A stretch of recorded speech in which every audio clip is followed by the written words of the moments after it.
in Indianapolis in the Big Ten championship game, there was a chance. Actually, there probably was never a chance that College Game Day would be here in Indianapolis for 1 versus 2, but I do know it was at least thought about and talked about amongst people that I was in a conversation with. It doesn't end up happening because I think we all expected to be heading to Atlanta. And once again, it's really cool down there. Be part of the SEC Championship, being at Convention Center, Alabama and Georgia, obviously two titans of college ball take each other on. Indiana looking to do something that it's never done before. Indiana in such close proximity to Indianapolis with so many Hoosiers in Indianapolis.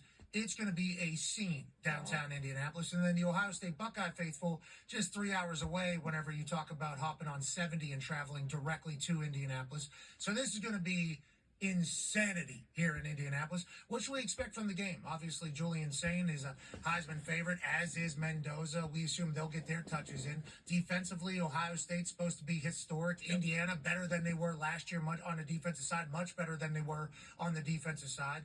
Over under 47.5. What is the expectation and thought for this one on Saturday night? Yeah, I think this is going to be a large Hoosier contingent, obviously, it being in their state, in their town.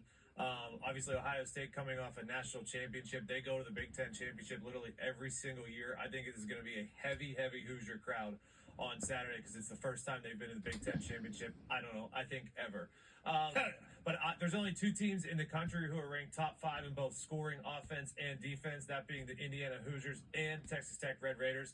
Obviously, Ohio State is number 1 on defense, and then really good on offense, just not in the top 5. Obviously, Carnell Tate, Jeremiah Smith come back last week. Julian Sain is a Heisman favorite. Both defenses are incredible. Both offenses are incredible. They are the two most complete teams a lot of people think in all of college football. That's why they are number 1 and number 2. It's going to be a very...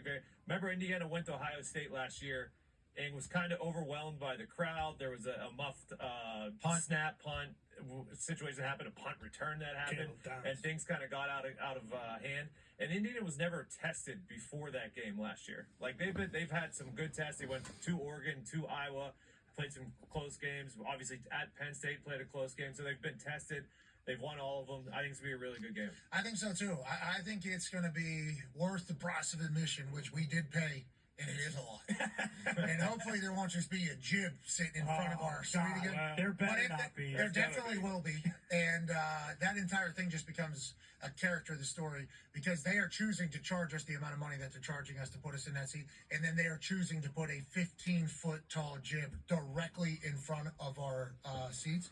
So they're doing that on purpose. It's malpractice. But to be clear, it is kind of cool to not see a portion of the game. It is. And not really know what's happening in those things. Even if you try to get to the Jumbotron, well, just wait. The top is actually blocking the whole Jumbotron. So it's actually a fun little game. Keeps you on the edge of your seat. Yeah, and trying to dance around, it's coming at your head, actually, because it's trying to get a shot over the top. So it was, I felt like I was a boxer. Sweet science. It was a sweet science, wasn't it? Sweet science has a lot of good things. The cardiovascular conditioning is just second to none. Toughness, quickness, being able to defend yourself. But the business seems to be out of sorts, doesn't it? For a while. And that business feels like it's out of sorts all the time. Yeah. It feels like it's chaos. It feels like if there was something that was, a little bit more structured, a little bit better managed, maybe something that was about the development and hopefully about the heightened spotlight on the sport, that'd be a great thing. Yeah, well, fat chance. No, it's happening. What? From my understanding, it's happening. Now, I do not have a contract with any company currently that is about to be represented in this conversation. So before people start saying that this is a biased conversation because I'm getting paid by these people, I've certainly been paid by this company in the past because they do business with business that we do business with. And I don't want people to think that I'm contractually obligated to have this conversation because there is a congressional hearing, I think, about what we're about to talk about tomorrow.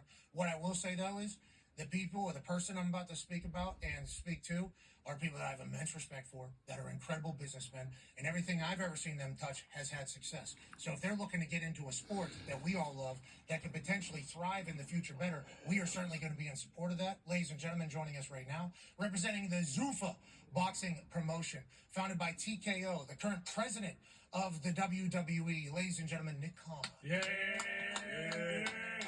How you doing, buddy? buddy. That gentleman.